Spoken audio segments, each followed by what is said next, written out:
बांधवांनो, जय महाराष्ट्र, जय मल्हार. सकाळी 4 वाजेपासून हे पोलिसांच्या गाड्या आणि पोलीस अशा पद्धतीने आले जसं काही आम्ही आतंकवादी आहेत. रात्री 4 वाजेपासून सगळ्या समाज बांधवांची या ठिकाणी धरपकड सुरू केली. आमचं सहकार्य होतं. रात्री 12 वाजता पोलिसांनी बोलवलं तर मी गेलो, दुपारा बोलवलं तर गेलो, पोलीस स्टेशनला बोलवलं तरी गेलो. कालपर्यंत मी SP ऑफिसला आहे, पोलीस स्टेशनला आहे. आणि सकाळी 4 वाजेपासून आज या पद्धतीने धरपकड सुरू केली. काही गरज नाही. मी विनंती करतोय त्यांना, आता हे गेले सगळे तिकडे.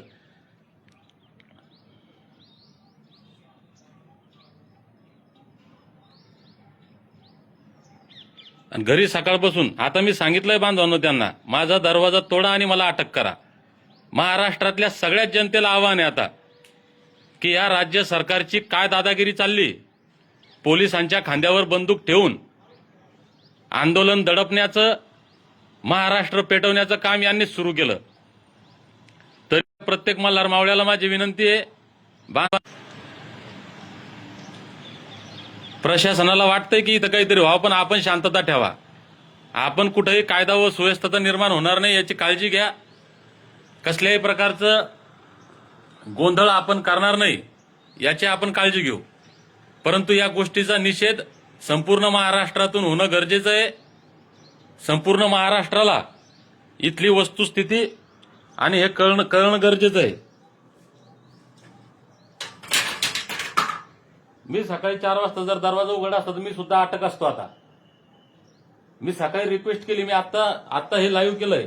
मी सकाळी SP साहेबांना रिक्वेस्ट केली की साहेब मी येतो, मला झोपेतून मला झोपू द्या, मी उठलो की येतो, मला अटक करा, मला घेऊन जा. पण माझ्या सर्व सहकार्यांना जे आंदोलनामध्ये होते सगळ्यांना रात्री पोलून नेलं. पकडलं कसं? 2-2, 4-4 गाड्या पोलिसांच्या घरी. आता या गल्लीमध्ये किमान 15-20 गाड्या आत्ता आहेत. कमीत कमी 200 पोलीस इथं असतील. आता हे 200 पोलीस मला पकडायला 4 वाजेपासून सकाळी या गल्लीमध्ये 15-20 पोलीसच्या गाड्या आहेत, जास्त गाड्या आहेत. मोठमोठ्या गाड्या आणल्या, व्हॅन. काय केलंय आम्ही? आमच्या मनात जर काही गोंधळ करायचा असता आम्ही कधीही केला असता. आम्हाला नाही करायचं ना. हे आंदोलन शांततेनं आम्हाला पार पाडायचंय. आंदोलन करण्याचा आम्हालाही अधिकार आहे ना. काल मुंबई पोलिसांनी ज्यावेळेस परवानगी नाकारली, आपण हायकोर्टात अपील केलं. हायकोर्टाचा निर्णय येईल ना. मी सांगितलं पोलिसांना सगळ्यांना समजून की जर हायकोर्टानं म्हटलं की मुंबईच्या आझाद मैदानात यायचं नाही तर आम्ही येत नाही.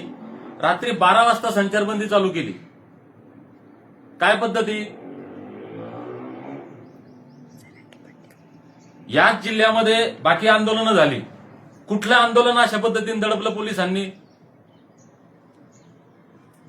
म्हणजे अरे तुम्ही राज्यभरात हजारो बांधवांना काल नोटीस दिली. आमच्या राज्यभरात जे लोक या धनगर चळवळीमध्ये काम करू राहिले, या लढ्यामध्ये काम करू राहिले, प्रत्येकाच्या घरी जाऊ नोटीसा दिल्या. म्हणजे त्याच्यावर दहशत झाली पाहिजे, त्याच्या परिवारावर दहशत झाली पाहिजे, आजूबाजूच्यांवर दहशत झाली पाहिजे आणि लोकांनी या आंदोलनापासून दूर गेलं पाहिजे.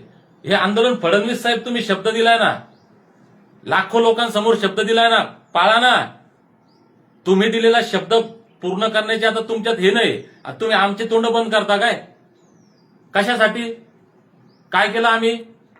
एवढं मोठं आंदोलन झालं जालन्यामध्ये, ऐतिहासिक. काय चुकीचं घडलं तिथं?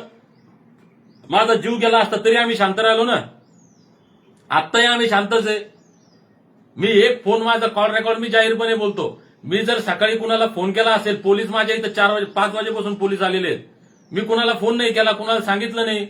म्हटलं चला जाऊ द्या, आपल्याला अटक करून नेतील तर नेऊ द्या, घरात मला स्थानबद्ध करतील तर करू द्या. पण ज्यावेळेस मला फोन सुरू झाले सगळ्या सहकाऱ्यांची, याला पकडून नेलं, त्याला पकडून नेलं, याच्या घरी पोलीस, त्याच्या घरी पोलीस, मग आता हे उचित नाहीये.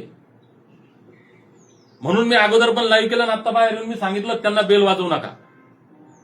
कंटिन्यू बेल वाजवून चाललंय. म्हणजे माझ्या गल्लीमध्ये, माझ्या घरामध्ये, माझ्या परिवारामध्ये दहशत झाली पाहिजे. माझे लेकरं आहेत तिथं, हे सकाळपासून बेदरल्यासारखे 5 वाजेपासून इथं हे करू राहिले. ही काय पद्धत आहे का?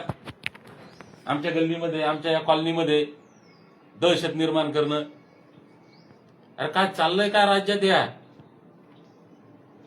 फडणवीस साहेब याचं उत्तर तुम्ही द्या ना. पोलिसांना कशाला पुढे करता? पोलिसांच्या खांद्यावर कशाला बंदूक ठेवता? महाराष्ट्रातली जनता हे पाहते. इंग्रजांनी सुद्धा अशा पद्धतीने आंदोलनं दडपली नसते. अरे इंग्रजांपेक्षाही गेलेले आहेत ना. बरं यांचं एकच नाही, धनगरांचं आंदोलन नाही, प्रत्येक ठिकाणी तेच चाललं ना. विद्यार्थ्यांच्या समस्या आहे, शेतकऱ्यांच्या आहे. परवा या नालायकांनी अहिल्यादेवींनी बांधलेला घाट तोडला. ज्या अहिल्यादेवींमुळे इथले मंदिर आणि मंदिराचे कळस सुरक्षित आहे, काश्मीरपासून कन्याकुमारीपर्यंत, पशुपतीनाथाच्या मंदिरापर्यंत. ते घाट तोडला, अहिल्यामाईंची मूर्ती त्याच्यावर बुलडोजर चालवला, पाय दिले त्या मूर्तीवर. काय शिकवताय तुम्ही? हे चांगले लक्षणं नाहीये. मी महाराष्ट्र शासनाचा पोलिसांचा जाहीर निषेध या ठिकाणी करतो. आणि मी आता आपल्या माध्यमातून सांगतोय की पोलिसांनी माझ्या घराचा दरवाजा तोडून मला अटक करावं. मी दरवाजा उघडत नाही आता. तुमचा कोणता कायदा आहे, काय करायचं ते तुम्ही करा. महाराष्ट्र जनतेच्या हवाली हे आंदोलन आता. धन्यवाद.